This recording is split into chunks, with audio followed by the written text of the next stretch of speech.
Você já parou para pensar aonde fica o endereço da maldade? Onde mora a maldade? Quem aqui já ouviu falar do Triângulo das Bermudas? Aquelas histórias lá. Muito bem. As pessoas dizem que aviões perdem a sua capacidade de continuar voando quando passam ali por cima daquele território do Triângulo das Bermudas. Navios já desapareceram ali misteriosamente. Coisas estranhas acontecem naquele lugar, ao ponto de algumas pessoas até ensaiar a ideia de que provavelmente é ali onde moram os demônios, é ali onde eles se reúnem, porque não faz sentido que um lugar como aquele aconteça tantas coisas estranhas e que ninguém consiga explicar. Na palavra de Deus diz assim que Deus, na visão de João, foi adorado, deve ser adorado, será adorado por todos os que estão em cima nos céus, embaixo na terra e aonde? Nas águas, embaixo da terra. Nossa, que lugar é esse? Estranho, parece, na visão de João. Quem é que vive ali, naquele lugar? Será aquele lugar o endereço da maldade? Será aquele lugar onde o inimigo mora? Olha aqui para mim agora. Não nos interessa onde ele está, nem onde ele mora. Nos interessa saber onde o Senhor mora. O Santo de Deus se assenta no monte de Sião, acima de todas as criaturas existentes. Falamos um pouco do poder de Deus pela manhã. Não importa saber onde Satanás mora, mas tem uma coisa que precisamos saber. Deus encerrou todos na desobediência, para que se manifestasse a sua glória, para que ele pudesse agir com misericórdia com você, meu irmão, e comigo. Não tem ninguém aqui que seja melhor do que o outro, porque Deus disse o quê? O que é que a palavra de Deus diz? Todos pecaram, e todos estão destituídos de quê? Da glória de Deus, separados da glória de Deus. Então, quem são os pecadores? Os pecadores, a princípio, para a gente refletir um pouquinho, os pecadores são todos aqueles que estão sobre a face da terra, que um dia nasceram da descendência do primeiro par, do primeiro casal. Todos que foram nascendo depois do pecado se tornaram pecadores, em geral. Todos nós somos pecadores. Todos nós adquirimos uma doença que mata. E essa doença tem cura, mas a maioria do mundo ainda não se atentou para a cura dessa doença chamada pecado. Todos nós aqui temos esse bichinho correndo no nosso sangue. É por isso que, como diz alguns, quando a gente nasce já começa a morrer. Então todos nasceram na mesma condição. Todos aqui são doentes terminais. Todos nós um dia vamos descer à sepultura. Isso é triste, não é? É triste, porque Deus não nos criou para a morte. Tudo bem, somos todos pecadores. Mas será que Deus classifica entre os pecadores? Será que Deus divide os pecadores em classes? Todos são pecadores. Mas será que Deus divide os pecadores em classes? Abra sua Bíblia aí em Salmos 1, verso 5. Salmos 1, verso 5. Quem pode ler aí bem forte? Porque isso. Quem é que está lendo? Deixa eu ver ali. Aqui, pode ler bem alto, irmão. Por isso os ímpios não subsistirão no juízo, nem os pecadores da congregação dos justos. Nem os ímpios, nem os pecadores na congregação dos justos. Não é assim que está escrito? O ímpio não vai prevalecer, não vai estar presente na congregação dos justos, nem os pecadores. Ora, a gente tem três classes de pessoas aí, e a maioria dos teólogos dizem que se trata de um paralelismo poético, porque o livro foi escrito dessa forma poética. É só uma forma de se expressar, de evidenciar alguma coisa. Nem o ímpio, nem o pecador. A gente poderia dizer assim, são as mesmas pessoas? É aí onde eu quero chegar. Todos nós somos pecadores, mas Deus classifica os pecadores da seguinte forma: pecadores que são justificados, pecadores abertos. Quem é o pecador aberto? Vou explicar já já. E o pecador que a Bíblia chama de ímpio. Qual é a diferença?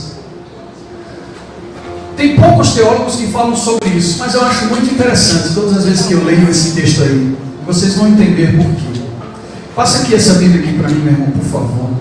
Se você puder, abra a sua Bíblia aí agora, lá em Salmo 50, verso 16 até o verso 18. Deus vai falar aqui através do seu servo Davi, que tem uma classe de pessoas entre os pecadores que ele chama de ímpio ou de perverso. O significado de ímpio e perverso, se você procurar aí na internet agora, você vai ver. Alguém com índole má, com facilidade para praticar a crueldade. É uma pessoa que é essencialmente má. É tipo um mal consciente, racional. O ímpio, o perverso. Aí, aonde está o ímpio? Aonde mora o ímpio? Aonde a gente encontra os ímpios reunidos? Isso é bem triste e difícil de falar aqui para vocês, mas é necessário. Verso 16 de Salmos, o mesmo que disse lá no verso 5 que os ímpios não prevalecerão na Assembleia dos Justos, nem os pecadores, agora ele diz aqui: mas ao ímpio Deus diz: de que te serve repetires os meus preceitos e teres nos lábios a minha aliança, uma vez que aborreces a disciplina e rejeitas as minhas palavras? Se vês um ladrão, tu te comprases nele, e aos adúlteros te associas. O que Davi está dizendo aqui, queridos? Quem são os ímpios? São aqueles que estão dentro das congregações repetindo os preceitos de Deus. Aí aqui você vai se deparar com uma verdade muito dura de se ouvir. Quando eu comecei a tentar encontrar na palavra de Deus classificação para todos os pecadores, eu descobri essa verdade. Quem seriam os justos aqui na concepção de Davi, se nós levarmos em conta a classificação de todos os pecadores? Os justos são pecadores justificados, pecadores, porém justificados. O pecador simples, aberto, é aquele que recebe a palavra de Deus, não quer saber dela, fecha os ouvidos, diz: eu não quero ouvir, não tenho interesse. Mas disso depende da tua salvação, eu também não quero saber. É aquela pessoa que rejeita a pregação do Evangelho e diz não para o Evangelho, não quero ouvir, não quero. É um pecador aberto, declarado. Mas quem seria o ímpio? Nós acabamos de ler aqui. O ímpio está dentro das igrejas. Olha que coisa triste. Por quê? Porque os ímpios são aqueles pecadores que parecem justos, porque eles têm um jeito de viver. Eles estão aqui na frente, proferindo a palavra de Deus como eu estou. Eles estão na liderança da igreja, eles estão sentados no banco da igreja. Por isso que eu comecei falando para vocês assim: onde é o endereço da maldade? No mesmo lugar onde existem os justos, os ímpios também estão. O próprio Jesus disse: é necessário que assim seja, que cresçam juntos ímpios e justos, joio e trigo, até o tempo da colheita. Isso é muito triste, queridos. Sabe por que é triste? Porque aqui é o lugar onde nós deveríamos estar nos alimentando com a palavra e fazendo uso dessa palavra, fazendo uso desses preceitos que estamos aprendendo para viver na presença de Deus. Mas muitos de nós, normalmente quando a gente fala sobre isso, as pessoas ficam assim pensando: que classe de pessoas eu estou? Muitos de nós professamos pertencer ao Senhor, mas o negamos com a nossa vida. negamos quando temos que fazer sacrifícios. O negamos quando temos que ser repreendidos. Não queremos. Curiosamente, lá no final dos tempos, principalmente quando tocar ali a 7ª trombeta, e Apocalipse diz que os céus vai se enrolar como um livro, como um pergaminho, Jesus estiver voltando, nós encontramos em Apocalipse 3 falas que parecem que estão adequadas a esses 3 tipos de pessoas, 3 classes de pecadores. A primeira classe de pecadores que eu quero apresentar para vocês é os que foram justificados. Jesus vai falar para estes justificados: vinde benditos de meu Pai, possui por herança a vida que está preparada desde a fundação dos séculos, porque, olha, eu tive fome e você me deu de comer, tive sede e você me deu de beber, estava nu, você me cobriu, estava preso, você foi me visitar. Como reagem os santos de Deus, os justos, os pecadores que foram justificados? Olha a reação deles. Quando, Senhor, fizemos essas coisas? Quando? Os justos são seres humanos que aprenderam a viver humildemente na presença do Senhor para serem exaltados por Ele. Não é assim que está escrito? Humilhar-vos na presença do Senhor e Ele vos exaltará. Os justos são um grupo especial de pessoas que aprenderam a viver para a glória de Deus, mas nunca fizeram menção das suas próprias obras para se declararem dignos de herdar o céu. Pelo contrário, quando Jesus fala das boas obras deles, eles nem sequer as reconhecem. Quando, Senhor, fizemos isso? Primeiro grupo, pecadores justificados. Há um outro grupo, justamente na abertura do 7º selo. É o grupo que, quando vê a glória de Deus no céu se manifestando, Jesus sentado no seu trono, que eles dizem: caí sobre nós os montes e escondei-nos da face daquele que está sentado no trono. Esse é o pecador aberto, aquele que não quis saber do Evangelho, aquele que nunca quis ouvir a palavra e nunca obedeceu. Então ele já sabe a sua condição, ele escolheu livremente isso. Então ele declara o seu desespero: cai sobre nós os montes, escondemos da face daquele que está sentado. Mas esse grupo, essa terceira possível classe de pecadores, é a pior que existe. São pessoas que estavam dentro do santuário de Deus, adorando a Deus, mas mesmo assim viviam em pecado. Querem ver? Este grupo vai dizer: Senhor, por que não vamos entrar na glória junto com os outros? Porque expulsamos demônios em Teu nome, fizemos coisas em Teu nome, pregamos a Tua palavra, curamos. E o que é que eles vão ouvir? O que é que eles vão ouvir? Apartai-vos de mim, vocês que praticam o quê? A iniquidade. Ou seja, um grupo acha que foi bom e é rejeitado. Um outro grupo acha que não foi bom e é abraçado, recebido. E um terceiro grupo já sabe da sua situação e diz: cai sobre nós os montes, escondendo da face daquele que está sentado no trono. Sabe o que isso nos revela, queridos? Que nessa atual circunstância, pouco antes da volta de Jesus, é necessário que a gente faça uma avaliação de quem nós somos. Essa classificação de pecadores. Se eu pudesse resumir em poucas palavras, eu diria assim para você: o justo é aquele que crê em Deus e se esforça por obedecer. O pecador nem crê em Deus nem obedece. E o ímpio quem é? Ele crê, conhece, sabe tudo e não obedece. Obediência para ele não está em primeiro plano. Ele não vai à presença de Deus para pedir para ser transformado, porque ele tem que abrir mão de si mesmo. Isso é difícil porque ele carrega consigo um ego inflado. Ele não pode abrir mão de si mesmo. A vida dele é melhor. Então ele não pede a Deus por transformação. Ele está dentro da igreja, quer ser visto como alguém que é diferente, quer ser visto como um crente, quer ser visto como um fiel.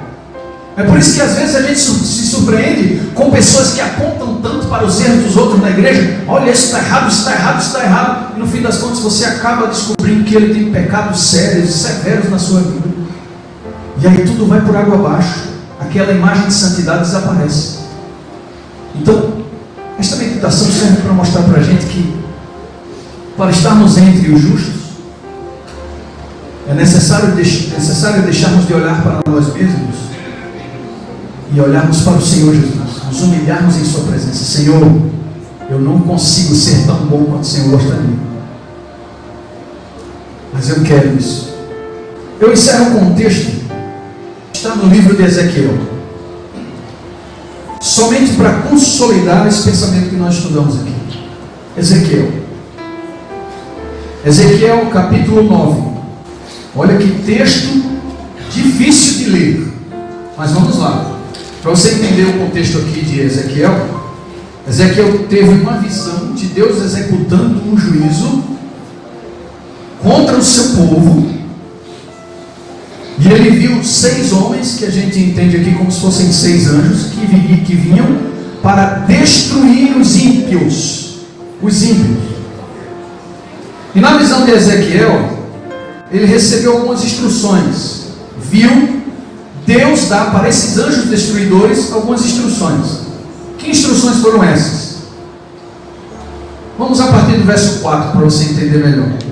9, verso 4. Ele lhes disse: passa pelo meio da cidade, pelo meio de Jerusalém, e marca com um sinal a testa dos homens que suspiram e gemem por causa de todas as abominações que se cometem no meio dela. Primeiro a gente vê uma classe aqui de justos. Quem são os justos que estão sofrendo por causa da condição do povo de Deus? O povo de Deus esquecendo dele, abandonando a fé, deixando Deus em segundo plano. Eu lembro de um jovem que depois do sermão do pastor disse: pastor, obrigado pela mensagem. Lá na porta ele falou: eu entendi a sua mensagem, Jesus deve ser o primeiro em nossas vidas. O pastor disse: você entendeu tudo errado. Ele não tem que ser o primeiro, ele tem que ser tudo o que você tem. Não é só o primeiro, ele precisa ser tudo o que você tem. Aqui está a representação dos justos, os que suspiram e gemem por causa das abominações cometidas no santuário. O pecado causa dor a este grupo. O pecado faz as pessoas sofrerem, elas não são indiferentes ao pecado. O pecado causa-lhes sofrimento. Verso 5: aos outros disse, ouvindo eu: passai pela cidade após ele, e sem que os vossos olhos poupem, e sem que vos compadeçais. Olha que texto forte: matai velhos, moços, virgens, crianças e mulheres, até exterminá-los, mas a todo homem que tiver o sinal não vos chegareis. Agora a parte que eu quero que você preste atenção. Aonde começa esse juízo? Começai no meu santuário. Você entende agora o porquê do endereço da maldade? Aí a gente olha para o mundo, né? Vê as pessoas se embriagando, vê as pessoas usando drogas, vê as pessoas vivendo uma vida desenfreada, e a gente olha e julga e diz: olha para aí como está o mundo, meu Deus, que coisa terrível, que coisa é essa? A nossa preocupação não deveria ser como está o mundo lá fora, mas como está a igreja aqui dentro, como está a minha vida. Sabe por quê, queridos? Porque lá fora existem pessoas que, apesar de estarem nos seus pecados, são pecadores abertos, ainda estão numa situação melhor no que diz respeito ao juízo do que aqueles que estão dentro da casa de Deus e ainda não conseguem viver para a glória do nome do Senhor. A gente encontra um problema todas as vezes que a gente fala de viver e obedecer. O Senhor Jesus disse: sem mim nada podeis fazer. Se você se sente um ímpio, alguém que sabe o que deve fazer, mas não faz, alguém que ainda está em rebeldia contra Deus, porque a voz do Espírito Santo é ouvida todos os dias, falando: olha, o caminho é esse, andai por ele. Não é assim que a Bíblia diz? Mas você responde ao Espírito Santo: eu não quero andar nesse caminho. Mas você sabe que esse é o caminho. Mas eu não quero. Eu dei estudo bíblico com uma mulher, lá na cidade de Petrolina, no sertão de Pernambuco. Passei alguns meses ali evangelizando. Tinha uma mulher que a gente dava estudo para ela na casa dela. Olha, eu estava animado, parecia que ela ia se decidir, iria aceitar o batismo, ia se entregar ao Senhor. Terminei, fiz o apelo no último estudo. Perguntei para ela se ela aceitava Jesus como Salvador e se ela ia entregar a vida ao Senhor através do batismo. Ela disse: eu não vou. Nossa, bateu uma tristeza, né? Mas tudo bem, vou apelar mais um pouco. Mas por que você não vai? Porque eu não quero. Mas você entendeu tudo que você estudou? Entendi. Você acredita que haverá um juízo e que você terá que dar contas a Deus de tudo que você ouviu e aprendeu? Entendi. O que você vai dizer para Deus nessa hora? Eu fiquei impressionado. Ela disse: eu vou dizer para Deus que, apesar de ter conhecido a verdade, eu escolhi não seguir. Às vezes a gente se esbarra querendo entender o que é o pecado contra o Espírito Santo, e a gente pensa que é um pecado grave, um assassinato, um roubo, um estupro, uma violência contra a criança. A gente pensa que pecado contra o Espírito Santo é um pecado grave, tão grande que a gente vê se Deus não pode perdoar. Deus pode perdoar qualquer pecado, desde que você confesse e deixe. A pregação é: arrependei-vos e convertei-vos, para que sejam perdoados os vossos pecados. Qualquer pecado Deus pode perdoar, mas tem um que é o pecado contra o Espírito Santo, que é o pecado que normalmente o ímpio comete. Normalmente é o ímpio que comete esse pecado. Que pecado é esse, queridos? É a rejeição definitiva, deliberada, racional da obra do Espírito Santo na tua vida.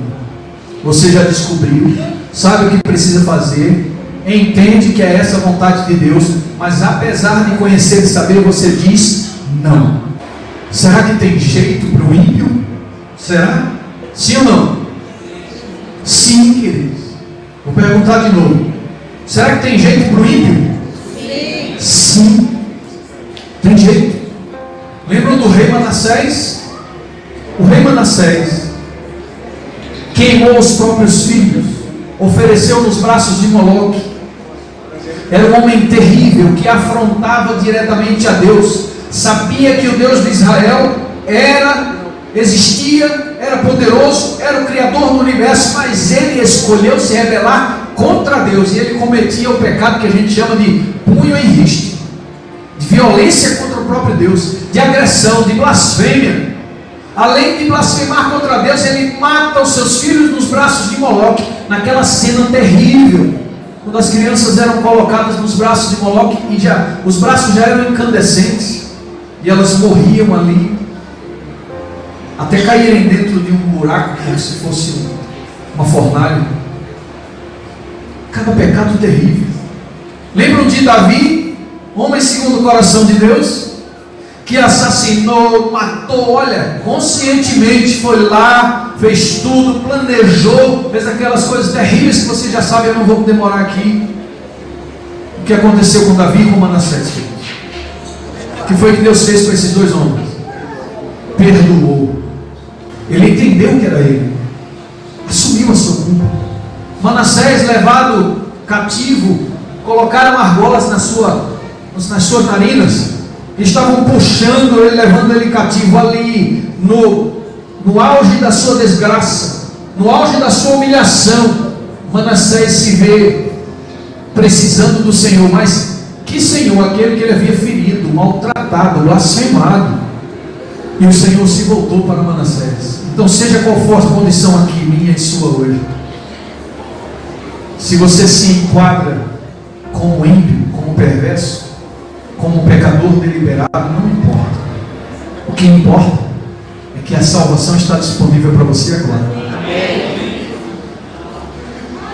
A salvação está disponível para você agora. Lembre-se que o mesmo que vai dizer para você hoje: eu não te condeno, também vai dizer: vai, não peques mais. Eu não te condeno, te aceito, vai e não peques mais. O Senhor está nos chamando, irmãos. Esse é um chamado solene. O Senhor está nos chamando para, nesses últimos dias, nos apegarmos a Deus de tal forma que Ele tenha a oportunidade de trabalhar em nossas vidas e nos transformar para a glória do Seu nome. Esse é um chamado de um revivamento diferente de tudo que você já viu. Essa igreja está sendo chamada para representar ao Senhor como nunca fez.